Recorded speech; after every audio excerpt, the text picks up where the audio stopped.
Halo semuanya, kenalin nama aku Deva Alfian Gunawan, kelas 10D. Absen 11 di sini. Aku kedapetan tugas biologi tentang ngejelasin bakteri. Nah, seperti yang kita tahu, bakteri itu apa sih? Kuman, kayak penyebab, kayak kotor gitu kan, suka bikin sakit gitu. Padahal banyak loh bakteri-bakteri baik yang menguntungkan kita juga. Nah, oke, kita bahas dulu deh dari pengertiannya. Bakteri adalah organisme bersel tunggal berukuran kecil banget. Bakteri ini ditemukan di mana-mana loh, jadi kita ke tempat manapun pasti selalu ada bakteri gitu. Nah, berarti bakteri ini karena dia bersel tunggal, jadi ya dia itu masuk ke dalam makhluk uniseluler. Nah, oke, buat struktur dari bakteri sendiri, ternyata dia mirip-mirip kayak makhluk hidup yang lain loh. Dia itu punya dinding sel, dia punya membran plasma, sitoplasma, ribosom, DNA, granula. Terus juga dia punya terus juga dia punya struktur tambahan seperti kapsul, flagellum, pilus, klorosom, vakuola, dan endospora.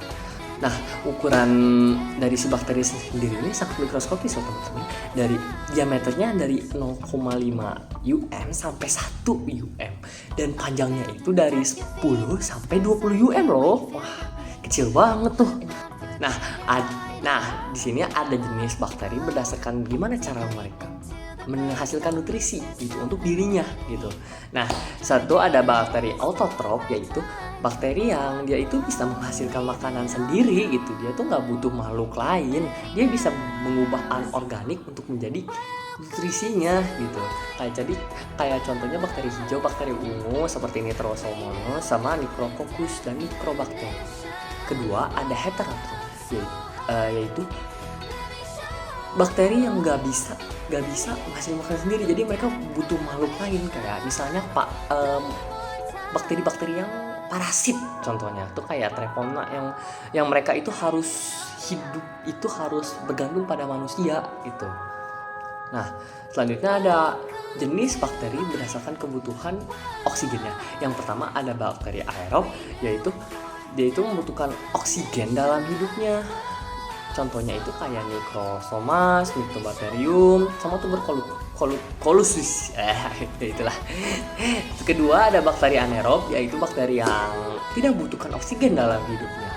Jadi dia cukup, jadi dia nggak usah ada oksigen buat hidup. Kayak rata-rata yang di air sih adanya, seperti Clostridium tetani, bakteri anaerob, fakultatif, Salmonella, dan Escherichia coli.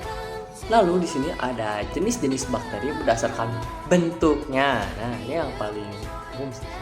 Satu ada basil atau bacillus, yaitu berbentuk batang atau silinder lah kira-kira. Dan ini biasanya bervariasi monobasil atau hanya satu, atau bisa juga Diplobacillus bergandeng dua-dua, dan Sterobacillus yaitu berbentuk rantai gitu loh. Nah, di sini yang kedua itu ada Coccus. Coccus itu ada jenis bakteri berbentuk seperti bola. Variasi bakteri Coccus itu seperti kayak ada yang Micrococcus tunggal juga, Diplococcus bergandeng dua-dua, Tetracoccus bergandeng 4 dan membentuk jujur sangkar, Sarkina. Terus ada juga Sarkina, yaitu bergerombol membentuk kubus, dan Staphylococcus yaitu bergerombol, dan Streptococcus bergandengan membentuk rantai. Banyak banget. Nah, terus yang terakhir ada spiral atau spirulus seperti namanya. Yang ini tuh bentuknya spiral, jenis bakterinya tuh lengkung, nampak seperti spiral. Variasi bentuknya ada di Vibrio, itu berbentuk koma jika lengkung kurang dari setengah lingkaran,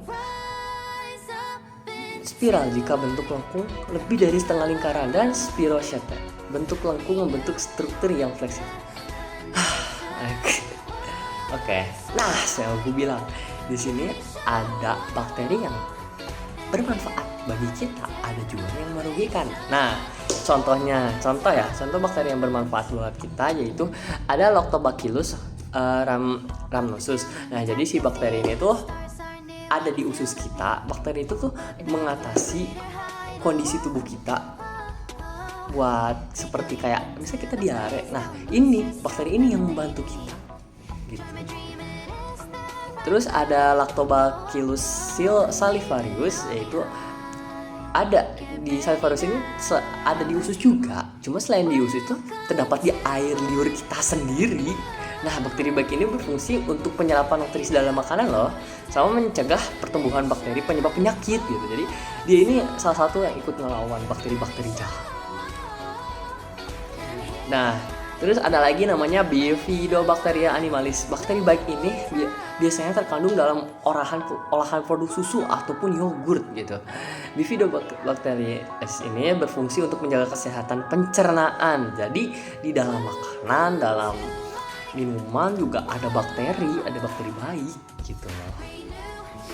Nah, terus ya poin terakhir ada bakteri jahat. Kita bahas yang bakteri yang menyerang manusia. Kayak ada namanya Streptococcus pyogenes. Nah, ini tuh penyebab radang tenggorokan.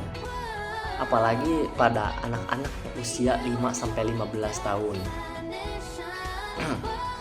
Ada Clostridium difficile.